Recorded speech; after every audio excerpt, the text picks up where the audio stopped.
Assalamualaikum warahmatullahi wabarakatuh.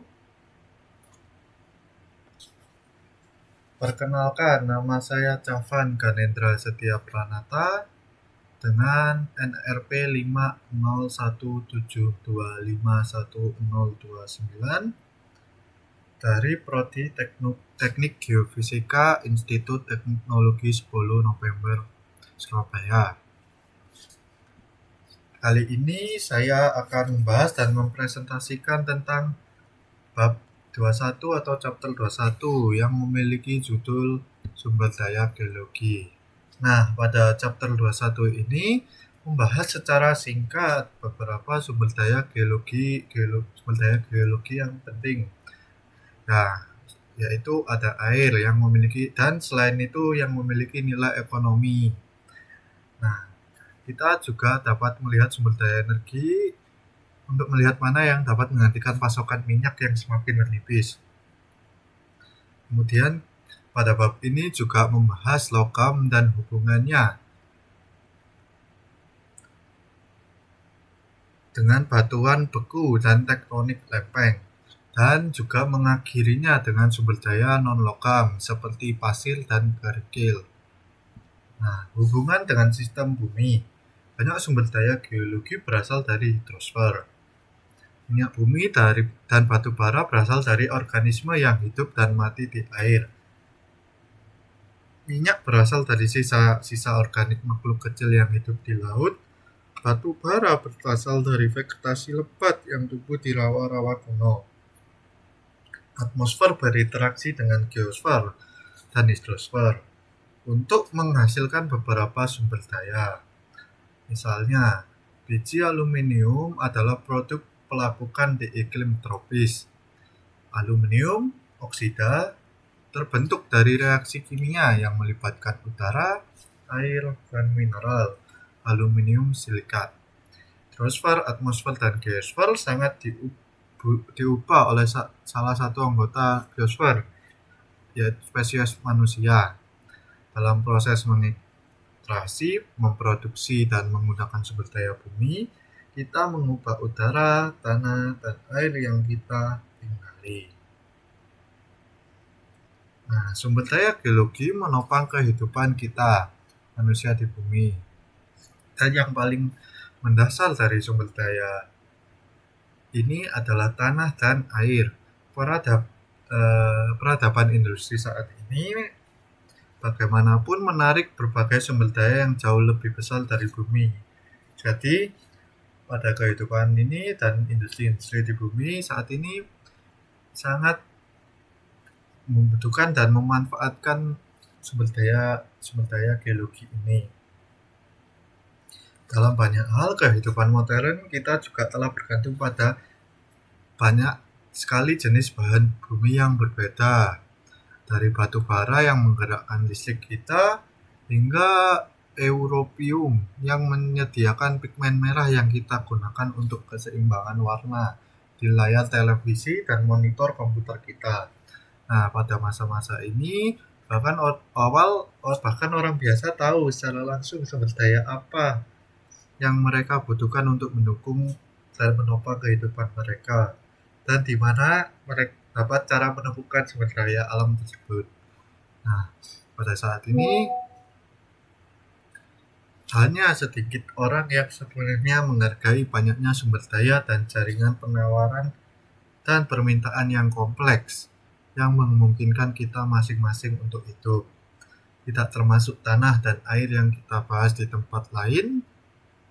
Nah, pada buku ini mengelompokkan sumber daya geologi ke dalam 3 kategori umum. Yang pertama ada sumber energi, yang kedua ada sumber logam, dan yang ketiga ada sumber bahan konstruksi anon logam.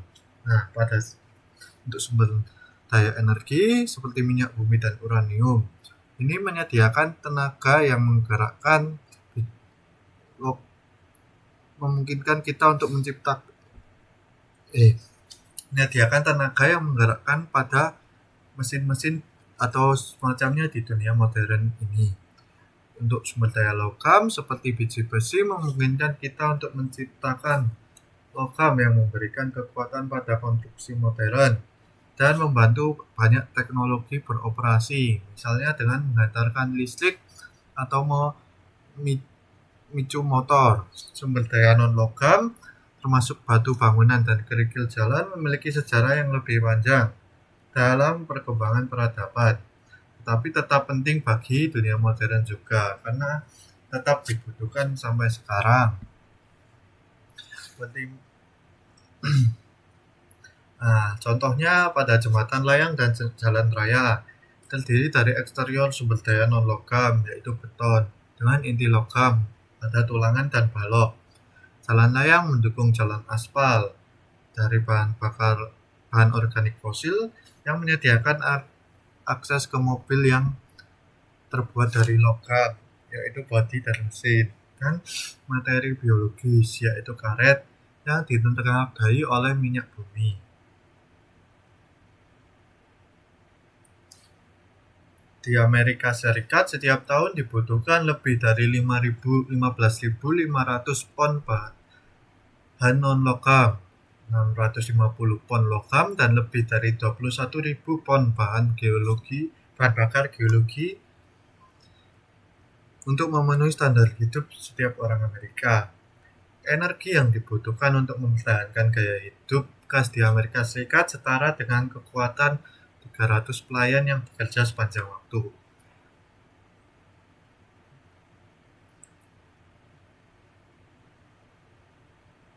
Pada masa sekarang, banyak sekali penambangan, peledakan, pengoboran, dan pemompaan. Semua ini membutuhkan dan mudah untuk percaya bahwa fakta aktivitas manusia sekarang menggerakkan lebih banyak bumi.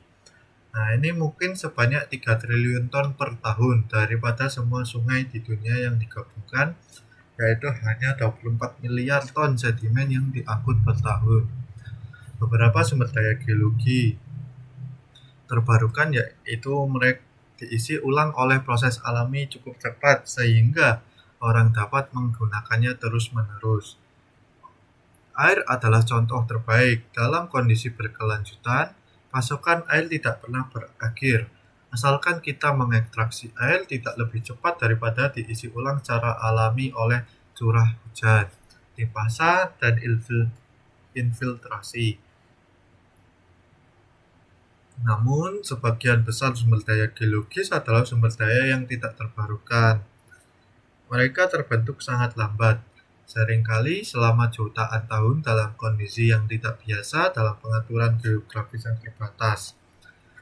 Mereka adalah kecelakaan yang membahagiakan alam. Manusia mengekstraksi sumber daya yang tidak terbarukan jauh lebih cepat daripada alam menggantikannya.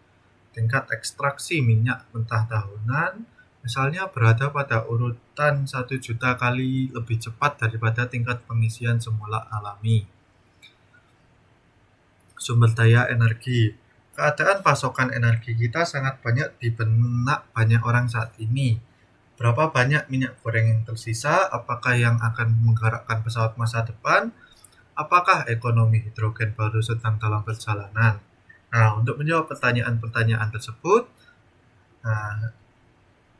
pertama-tama kita harus memikirkan termodinamika dasar, yaitu cabang ilmu pengetahuan yang secara khusus berhubungan dengan energi dan transformasinya melalui alam. Energi hanyalah kemampuan untuk melakukan pekerjaan.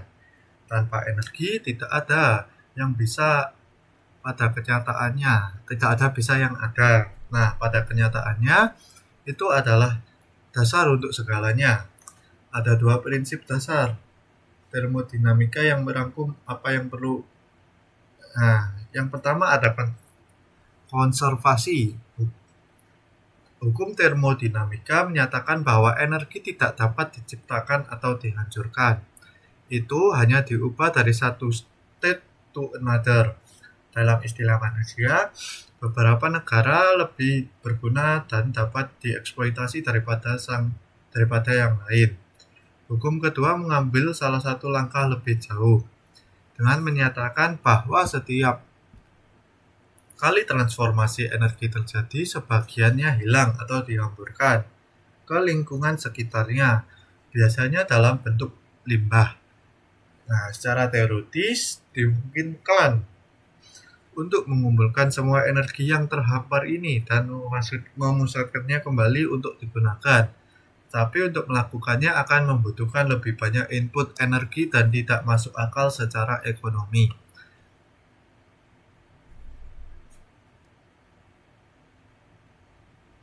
Mesin mobil menggambarkan pembuangan energi dengan baik. Motor tumbuh cukup panas saat dioperasikan untuk waktu yang lama. Pada musim dingin, kita dapat memanfaatkan limbah panas untuk menghangatkan kompartemen penumpang kita. Efisiensi adalah ukuran berapa banyak energi yang benar-benar digunakan untuk melakukan pekerjaan yang berguna dengan energi yang dihamburkan ke lingkungan. Meskipun mobil sangat membantu kami dalam berkeliling, mobil sebenarnya adalah pengguna energi yang sangat tidak efisien. Pada mobil, mesin pembakaran internal konvensional hanya sekitar 10-15% hemat energi. Selanjutnya kita akan membahas batu bara. Sekarang mari menerapkan prinsip-prinsip termodinamika untuk mempelajari geologi sebagai salah satu sumber energi yang paling penting. Nah, batu bara adalah batuan sedimen yang terbentuk dari pemadatan bahan tanaman yang belum sepenuhnya membusuk. Nah, pada lingkungan pesisir, berawa, dan dalam zona tropis, sinar matahari menyaring melalui pepohonan yang tenang ke air yang gelap dan tergenang di bawahnya untuk memberikan energi pada fotosintesis untuk terjadi bahkan dalam terbayang-bayang. Kurang dari 2% dan semua sinar matahari yang mengenai banyak dedaunan di hutan gerah ini sebenarnya mendorong reaksi fotosintesis. Jadi, mungkin menganggap tanaman sebagai pengguna energi yang sangat tidak efisien, terlepas dari semua keberhasilan biologisnya. Namun, jumlah energi yang sederhana ini cukup untuk membuat hutan tumbuh subur dan mendukung jaringan kompleks kehidupan terestrial melalui rantai makanan. Materi tumbuhan menyimpan energi yang diserap dalam ikatan molekul, menyatukan molekul hidrokarbon atau hidrogen karbon, blok bangunan selulosa, dan jaringan tumbuhan lainnya. Nah, pada reaksi fotosintesis, reaksi kimianya yaitu CO2H2O menjadi CH2O2. Air karbon dioksida atmosfer dari tanah bergabung di bawah sinar matahari untuk membuat selulosa dan jaringan tanaman lainnya melepaskan oksigen melalui respirasi tanaman. Nah, tetapi ketika tanaman mati, ia akan mudah membusuk di atmosfer dan energi matahari yang tersimpan akan kembali ke atmosfer. Reaksi yang terjadi selama peluruhan adalah pada dasarnya kebalikan dari reaksi fotosintesis. Dengan oksigen bereaksi dengan jaringan mati untuk melepaskan gas dan air yang menyengat. Tetapi jika materi tanaman mati mengendap ke dalam air yang tergenang dan kekurangan oksigen dan terkubur oleh sedimen, ia mengambil energi matahari yang tersimpan besarnya. Pada waktu energi yang diwariskan mungkin jadi lebih terkonsentrasi karena molekul dalam tanaman mati terurai menjadi bentuk yang kurang kompleks. Di bawah tekanan dan panas, sisa-sisa pabrik fosil berubah menjadi batu bara. Nah, serangkaian tahapan dalam pengembangan batu bara dari bentuk energi yang relatif rendah dengan sejumlah kecil karbon pekat di dalamnya hingga bentuk berenergi lebih tinggi dalam kandungan karbon relatif tinggi. Semakin banyak karbon yang ada, semakin mudah terbakar. dan diinginkan secara ekonomi batu bara. Tahap awal pengembangan batu bara dimulai sebagai tikar dari bahan tanaman yang padat, kenyal, lembab, dan tidak terkonsolidasi. Nah, apabila kering, gambut boleh dibakar sebagai bahan bakar seperti di kerajaan dan di Romawi kuno. Dengan pemadatan, gambut berubah menjadi lignit padat atau batu bara coklat yang mungkin masih mengandung potongan kayu yang terlihat. Lignit lembut dan sering hancur karena mengering di udara. Ini tunduk pada pembakaran spontan saat teroksidasi di udara, dan ini agak membatasi penggunaannya sebagai bahan bakar. Lapisan gambut sedang dipotong dan dikeringkan untuk bahan bakar di Pulau Mul. Nah, batu bara subbituminous dan batu bara bitumen atau batu bara lunak berwarna hitam dan sering dipita dengan lapisan bahan tanaman yang berbeda. Mereka berdebu untuk ditangani, mudah menyala dan terbakar dengan nyala api berasap. Antrasit atau batu bara keras. Batu bara ini merupakan memiliki kelas tertinggi atau peringkat tertinggi karena memiliki energi matahari tersimpan, paling terkonsentrasi, sulit dinyalakan, tetapi bebas debu dan tidak berasap.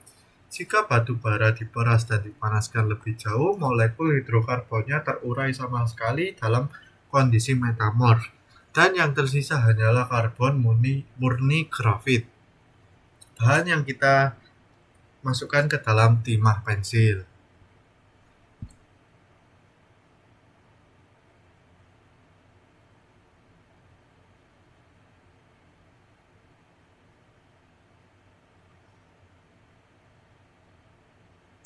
Pembakaran batu bara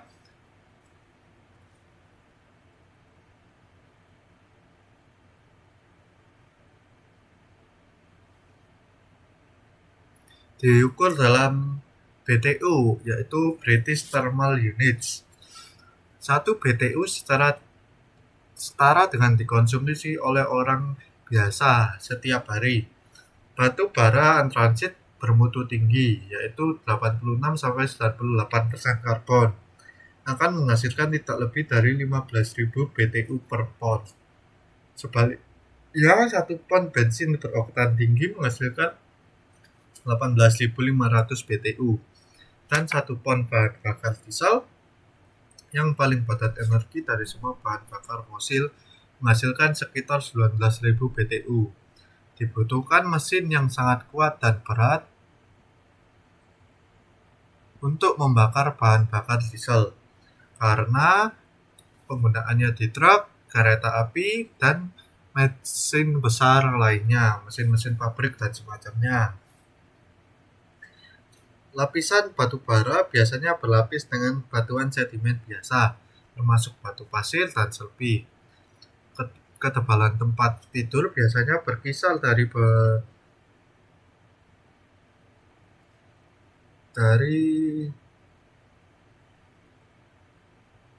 beberapa sentimeter hingga 30 meter atau lebih. Penambang menggali lapisan yang terletak dekat dengan permukaan dalam jarak beberapa puluh meter dengan penambangan strip, penghapusan total batuan dan vegetasi di atasnya. Tambang strip batu bara dekat. Penambangan strip adalah kegiatan yang berbahaya bagi lingkungan yang menghancurkan tanah lapisan atas dan meninggalkan lubang terbuka yang harus diisi kembali dan ditanam kembali untuk mengekang erosi dan polusi air lebih lanjut. Tetapi penambangan strip adalah satu-satunya cara sebagian besar pasokan batu bara dunia dapat ditambang dengan aman. Penambangan poros dan terowongan menyediakan akses ke endapan batu bara yang lebih dalam. Bentuk penambangan batuan dalam ini sangat berbahaya karena kelemahan lapisan batu bara dan konsentrasi tinggi gas yang mudah terbakar dan debu batu bara. Dalam Kongres mendirikan Biro Pertambangan Amerika Serikat pada tahun 1910. 2.000 orang meninggal setiap tahun dalam kecelakaan penambangan batu bara di Amerika Serikat. Nah, itu baru di Amerika Serikat saja menelan 2.000 orang meninggal. Runtuhnya dinding tambang masih menyumbang 50% dari semua kecelakaan di ladang batu bara. Setelah batu bara ditambang, batu bara dikirim sebagai puing-puing mentah dengan kereta api, truk, tongkang, atau kapal barang ke pembangkit listrik, pengecoran, peleburan, dan distributor lainnya. Nah, sedikit pemrosesan tambahan diperlukan agar dapat segera digunakan.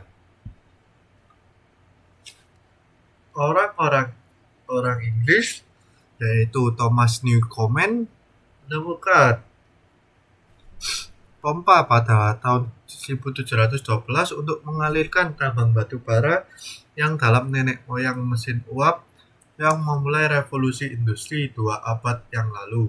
Batu bara adalah bahan bakar utama peradaban industri sampai orang-orang menemukan bahwa sejumlah besar minyak bumi dapat dipompa dari bumi.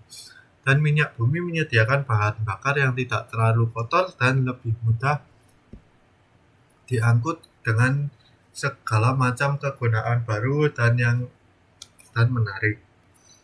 Zaman batu bara memberi jalan kepada interval perminyakan hampir seabad yang lalu. Pada tahun 1900, lebih dari 90% kebutuhan energi Amerika dipenuhi dengan pembakaran batu bara. Saat ini penggunaan batu bara domestik hanya sekitar 25%, tetapi penggunaan ini telah tumbuh dengan mantap lagi sejak 1975 karena permintaannya yang tinggi untuk minyak bumi dan gas alam mulai meregangkan pasokan dua sumber bahan bakar lainnya yang tipis. Sekitar 88% dari penggunaan batu bara saat ini di Amerika Serikat adalah untuk menghasilkan listrik. Pertimbangkan rantai transformasi energi dari perspektif termodinamika. Energi matahari diubah dengan efisiensi besar menjadi energi yang tersimpan secara kimiawi di pembangkit listrik. Kemudian dibakar untuk merebus air di pembangkit listrik tenaga batu bara. 2. Transformasi energi tambahan.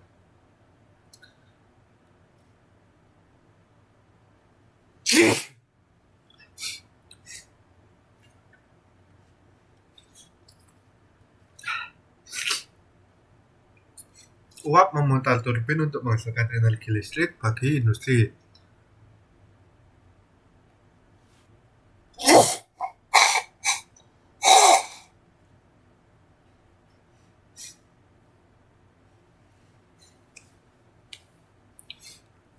Transformasi lain dari energi matahari yang pasti.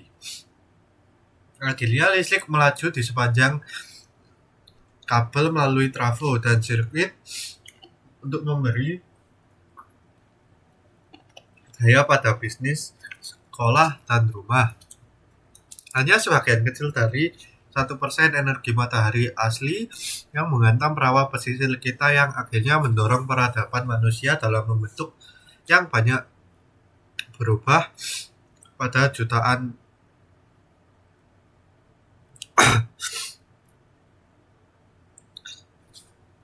tahun kemudian. Sejauh ini persentase terbesar dari energi ini hilang karena diubah jadi bentuk yang menurut kami berguna. Meskipun materi dapat didaur ulang, tetapi energi tidak. Ketika dibakar ringan, bahan yang paling mudah menguap dalam batu bara, terutama asap belerang berbahaya keluar untuk meninggalkan bentuk baru. Batu bara yang disebut coke melepaskan panas yang lebih kuat dalam tungku daripada batu bara biasa. Dan itu hampir tidak berasap sama sekali. karena sifat-sifat keberuntungan ini telah menjadi salah satu zat terpenting dalam peradaban industri kita, berfungsi sebagai bahan bakar utama untuk memproduksi baja di pengecoran. Tanpa kokas, logam kita akan terlalu rapuh untuk digunakan dalam membangun gedung pencakar langit, jembatan, dan infrastruktur lainnya. Batu bara juga telah diubah menjadi bahan bakar cair. Afrika Selatan dan Cina pada kenyataannya melihat cadangan batu bara mereka yang sangat besar sebagai sumber potensial bahan bakar mobil di masa depan. Batu bara cair kurang dimurnikan dapat disiram melalui pipa yang membentang hingga beberapa ratus mil dari tambang ke pabrik atau pembangkit listrik. Sumber daya adalah istilah yang digunakan untuk menggambarkan jumlah total materi geologi tertentu yang berpotensi menarik ekonomi, baik ditemukan atau tidak.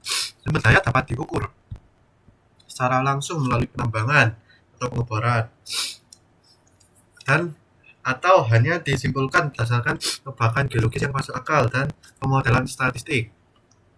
Ukuran sumber daya yang tidak terbarukan tidak berubah seiring waktu.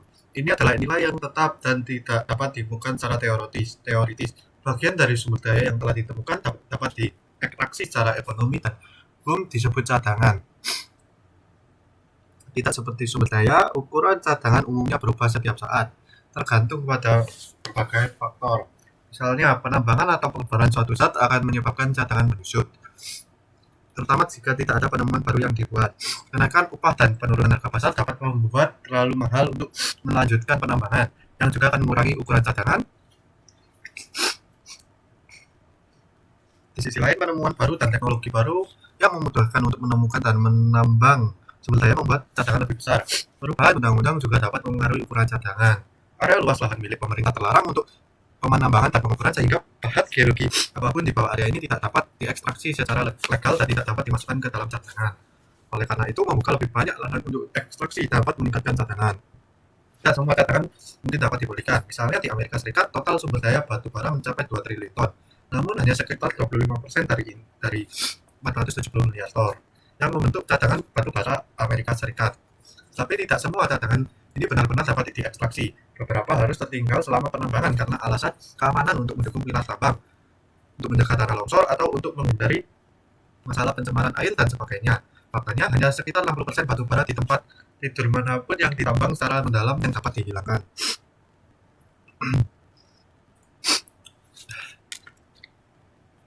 Selanjutnya kita akan membahas pertumbuhan tembaga dan cadangan.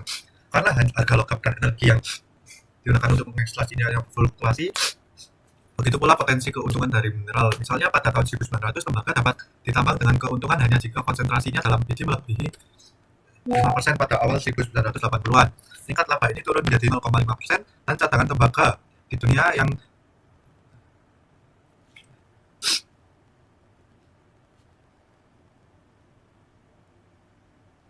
telah mengonsumsi sekitar 150 juta ton tembaga. Tetapi pengenalan daur ulang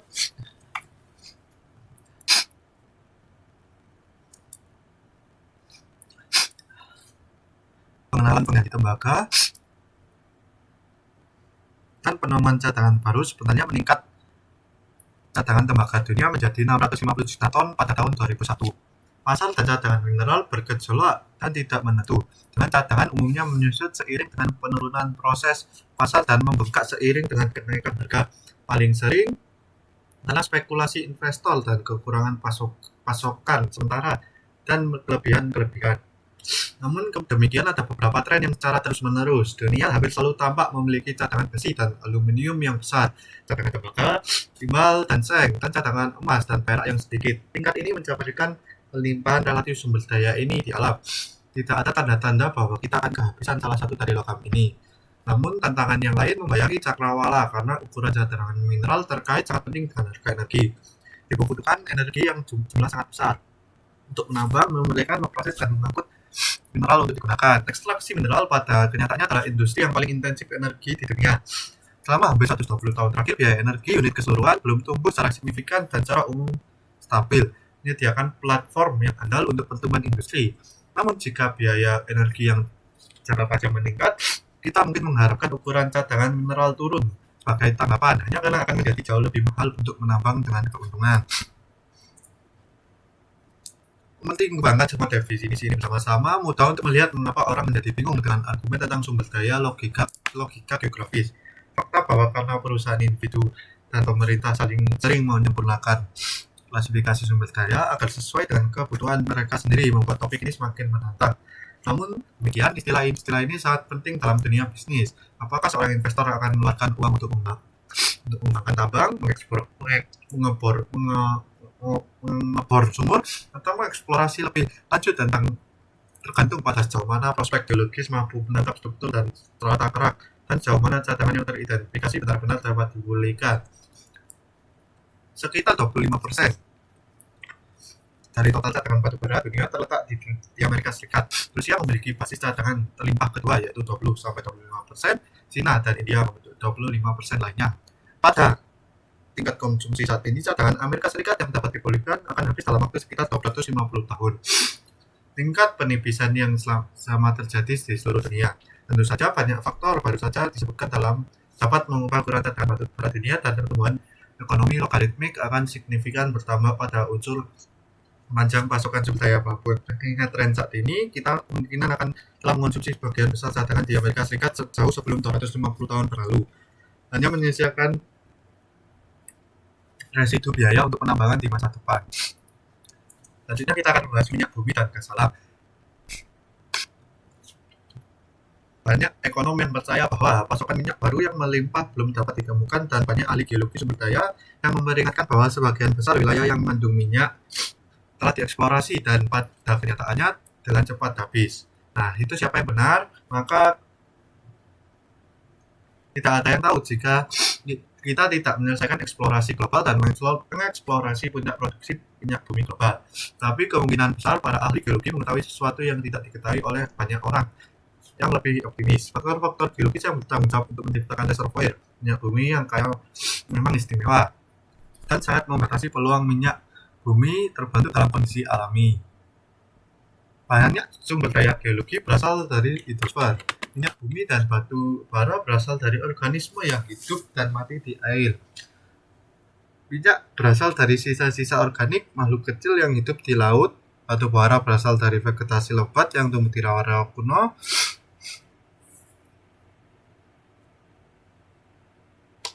Faktor geologis yang bertanggung jawab atas pembentukan cadangan minyak bumi yang kaya memang sangat khusus dan sangat membatasi kemungkinan terbentuknya minyak bumi secara alami. Asal-usul minyak bumi atau berbeda secara signifikan dari asal-usul batu bara. Alih dari rawa pesisir, bayangkan air laut pesisir yang terang benderang atau laguna tropis yang berkilauan berwarna hijau muda dengan organisme mikroskopis yang bersubstansi termasuk plankton, foraminifera, diatom, dan organisme lain. Organisme ini berkembang biak secara terus-menerus di air yang kaya nutrisi dan di arus laut yang meningkat dan sungai yang mengalir ke laut di dekatnya. Laut pesisir yang kaya plankton adalah hutan hujan lautan. Seperti di darat, rantai makanan bergantung pada fotosintesis, yaitu penangkapan energi matahari dalam pembentukan jaringan hidup. Materi organik mati yang terlepas dari hutan hujan terapung ini dapat membusuk di bawah air seperti halnya di darat, tetapi sebagian akan mengendap ke dasar laut di mana sedimen menumpuk dan terperangkap dalam kuburan dangkal yang kekurangan oksigen. Disinilah minyak baru terbentuk.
Tidak semua pantai memiliki kondisi optimal untuk mengonsentrasikan materi organik ke mati dengan cara ini. Area dasar tanggal seringkali menyebut debris organik dan menyebarkannya ke dasar laut yang lebih dalam di lepas pantai.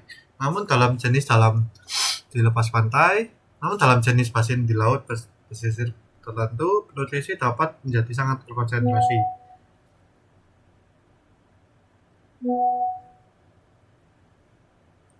Basin-basin ini dipisahkan dari lautan yang lebih luas oleh bukit-bukit bawah air yang lembut disebut shelf laut. Jika cekungan pesisir berada di iklim panas dan kering, penguapan yang signifikan akan terjadi. Menarik air permukaan dangkal dari laut di luar untuk menggantikan kehilangan penguapan di dalam air cekungan. Aliran masuk ini menggeser air yang lebih dalam, maksanya ke arah laut melintasi silt sebagai arus dasar yang membawa semua nutrisi dan materi organik halus bersamanya. Dasar lembah menjadi gurun nutrisi yang tidak akan pernah menghasilkan endapan minyak.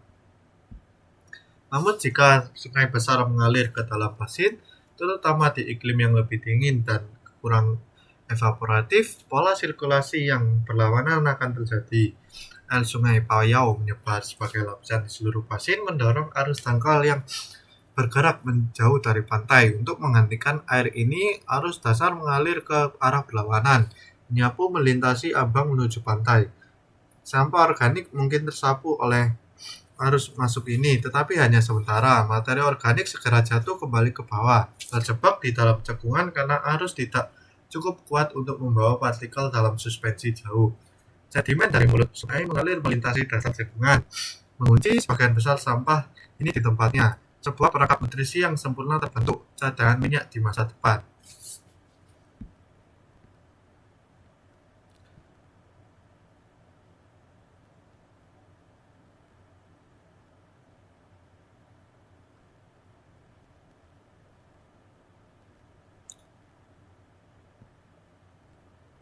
Awalnya hidrokarbon yang terkubur dalam sebagian terlurisi berkat aktivitas bakteri yang lapar. Reaksi kimia lalu terjadi dengan mineral lempeng dalam sedimen. Sedimen berlendir yang kaya hidrokarbon yang disebut sapropel terbentuk biasanya tidak lebih dari beberapa persen dari total endapan sedimen.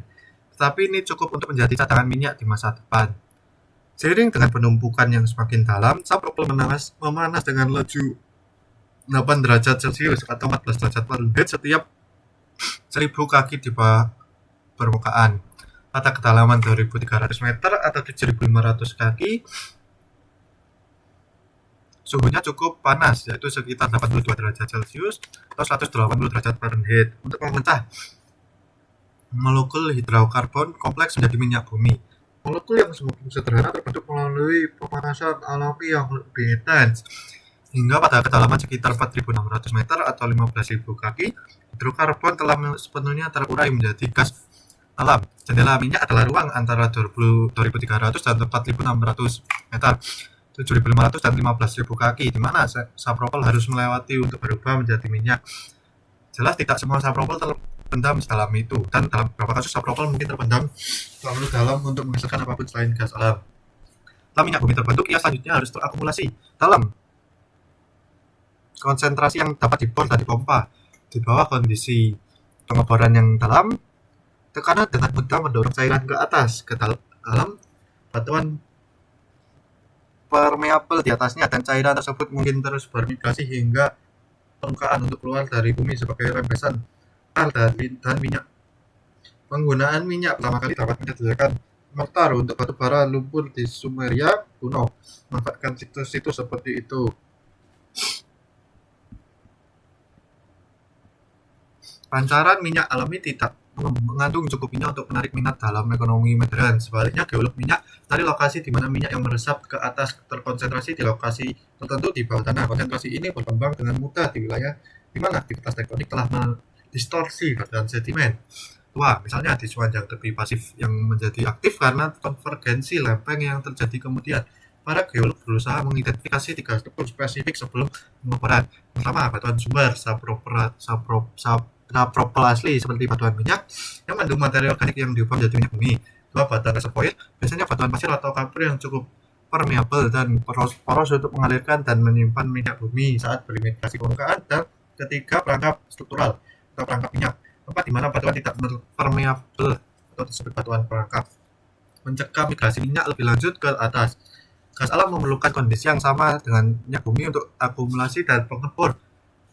Tidak pernah dapat memastikan banyak gas alam yang akan mereka temui saat pertama kali mengeksploitasi.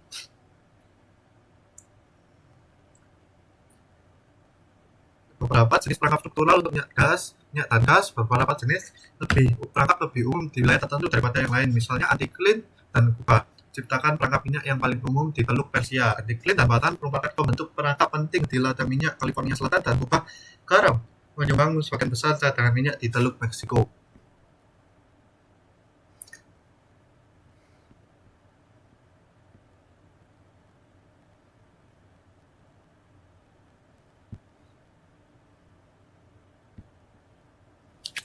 Tonggak gas di bagian atas reservoir merupakan fitur yang sangat berharga dan dapat dimanfaatkan dengan baik oleh para pengebor. Ketika lubang bor pertama kali menembus reservoir minyak, gas yang terperangkap di dalamnya akan mendorong minyak hingga ke permukaan, sehingga tidak perlu dilakukan pemompaan sama sekali. Efek tekanan fluida ini menghemat biaya yang sangat besar.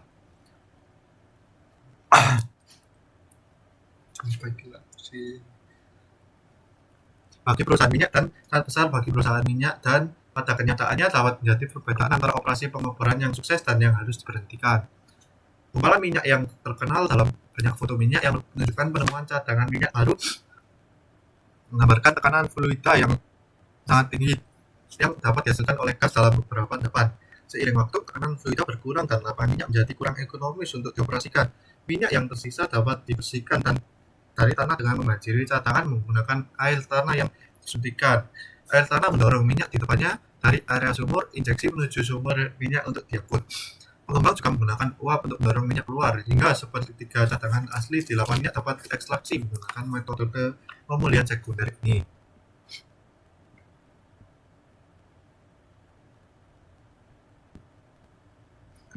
Ladang minyak adalah salah satu wilayah yang dilalui oleh satu atau lebih cadangan minyak. Lebih dari 60% minyak dunia berasal dari eksploitasi ladang minyak di Timur Tengah. Sebagian besar ladang minyak besar di luar Timur Tengah saat ini mengalami penurunan produksi, termasuk dua ladang terbesar di Amerika Serikat, di Texas Barat dan Alaska. Harapan akan penemuan cadangan minyak besar di Asia Tengah tidak sepenuhnya terwujud yang seperti diharapkan, meskipun masih banyak prospek untuk menemukan cadangan minyak besar di Siberia dan sekitar pantai Atlantik Asia. Namun, pengembangan cadangan tersebut akan sangat mahal. Implikasi geopolitik dari meningkatnya ketergantungan dunia industri pada wilayah yang secara politik tidak stabil, serta dunia yang berebut untuk memenuhi permintaan terhadap sumber daya yang semakin menipis, merupakan pertanda buruk konflik. Perang Dunia Kedua, konflik terbesar abad lalu. Pada dasarnya, ini menjadi pengingat terutama bagi politisi bahwa geologi mengaruhi urusan dunia dalam cara yang paling mendasar yang dapat dibayangkan. Ketenangan dan organisasi masyarakat manusia pada dasarnya ditentukan oleh pilihan sumber daya yang kita pilih untuk dieksploitasi.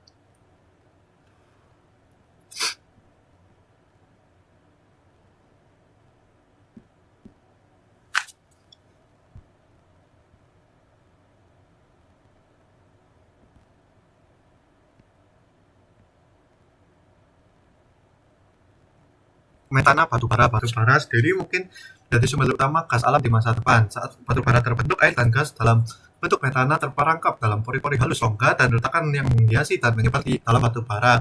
Mengeluarkan air, menurunkan tekanan, dan melepaskan gas dalam jumlah besar. Batubara dapat menyimpan 6 hingga 7 kali lebih banyak gas daripada jumlah batuan yang setara di lapangan gas alam biasa. Masalah timbul terkait air yang dibuang selama proses pompa. Air batubara menjadi lebih asin semakin dalam endapannya, dan penumpukan air asin ke daerah dan sungai permukaan secara serius merusak kualitas air. Pasokan air tanah juga dapat terkontaminasi selama ekstraksi gas. Bagaimanapun, terdapat jumlah yang signifikan gas batubara di Amerika Serikat. Sumber daya total mungkin melebihi 700 TEF, tapi hanya sekitar 100 TEF yang kebanyakan dapat diekstraksi secara ekonomis. Survei Geologi Amerika Serikat memperkirakan bahwa sumber daya gas batubara total global mencapai 7.500 TEF. Minyak mentah berat dan pasir minyak. Minyak mentah berat adalah minyak bumi yang padat dan kental, meskipun dapat mengalir ke dalam sumur, laju alirannya terlalu lambat untuk dianggap ekonomis. Akibatnya, minyak mentah berat tidak dapat dimasukkan ke dalam perkiraan cadangan dan sumber daya minyak ringan atau minyak biasa. Minyak mentah berat dapat dibuat mengalir lebih cepat dengan menyuntikkan uap atau pelarut ke dalam sumur, dan jika dapat diekstraksi, dapat diolah menjadi bensin dan minyak.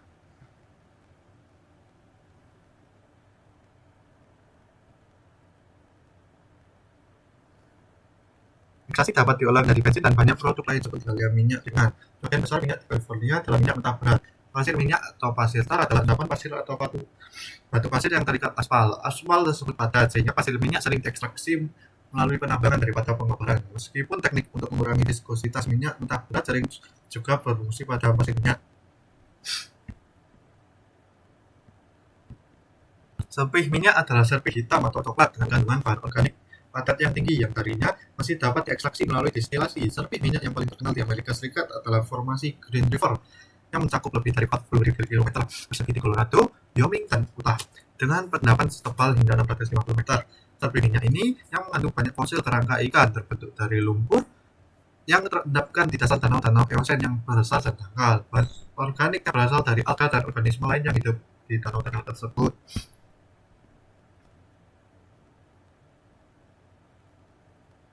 Uranium logam yang menggerakkan reaktor nuklir terdapat sebagai pitch blender, oksida uranium hitam yang ditemukan di urat hidrotermal atau lebih umum di Amerika Serikat sebagai karmotit kuning.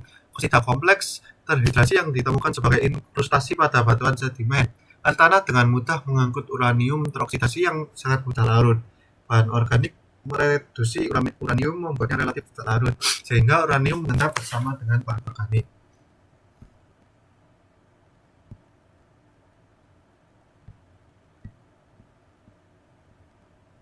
Tenaga panas bumi.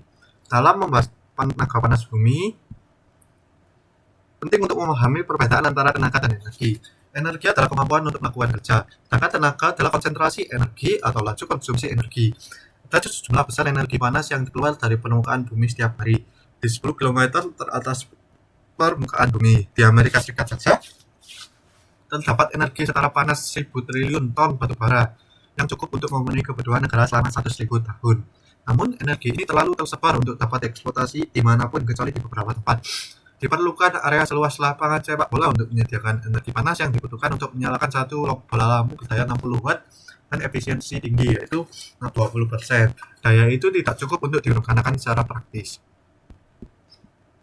Sumber energi terbarukan. Beberapa sumber energi memang terbarukan dan mudah dimanfaatkan. Ini termasuk tenaga surya, angin, gelombang, pasang surut, dan hidroelektrik yang jika digabungkan dapat memasuk dunia hingga 9% listriknya pada tahun 2010. Saat ini pertumbuhan pasokan energi terbarukan sekitar 2,3% per tahun dibandingkan dengan peningkatan 1,6% dalam ekstraksi sumber daya tak terbarukan. Sumber daya logam. Masyarakat industri modern berdiri atas dua kaki, satu kaki bahan bakar fosil dan satu kaki logam.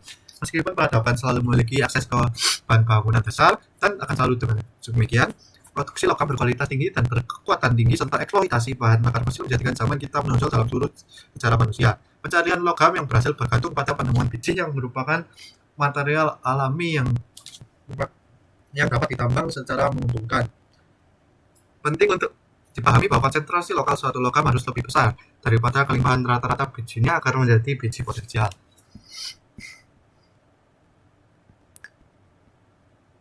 Biji yang terbentuk dari proses pembekuan, pengendapan kristal. Pengendapan kristal terjadi ketika mineral-mineral yang terbentuk awal mengkristal dan mengendap di dasar magma yang mendingin. Cairan hidrotermal. Cairan hidrotermal yang dibahas dalam bab 15 adalah sumber terpenting dalam endapan biji logam selain besi dan aluminium. Air panas dan cairan lainnya adalah bagian dari magma itu sendiri disuntikan ke batuan pedesaan di sekitarnya selama tahap terakhir kristalisasi gempa. Urat hidrotermal adalah badan biji sempit yang terbentuk di sepanjang sambungan dan patahan. Mereka dapat memperluas jarak yang sangat jauh dari sumber plutonik yang jelas. Biji yang dibentuk oleh proses permukaan. Presipitasi kimia dalam lapisan adalah asal paling umum untuk biji besi dan mangan. Beberapa biji tembaga terbentuk dengan cara ini juga.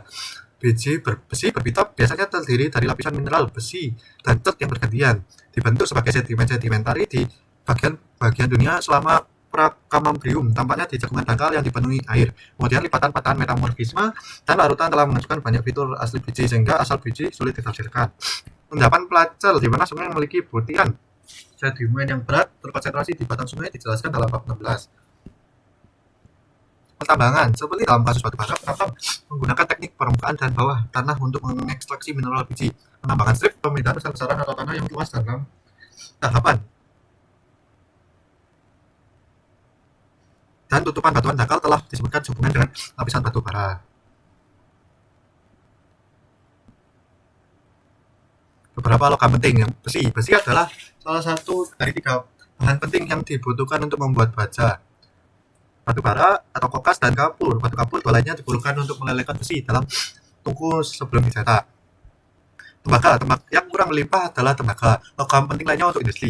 Lebih dari setengah tembaga yang digunakan di Amerika Serikat digunakan untuk kabel dan peralatan listrik, dan sepertiga untuk pembuatan kuningan. Kedua tembaga seng. Aluminium dikonsumsi dalam pembuatan kaleng bir dan minuman ringan, pesawat terbang, kabel listrik, dan banyak produk lainnya. Penggunaan aluminium semakin pesat. Biji aluminium adalah bauksit yang terbentuk dalam kondisi pelapukan tropis. Timbal, penggunaan utama timbal 79% adalah dalam baterai.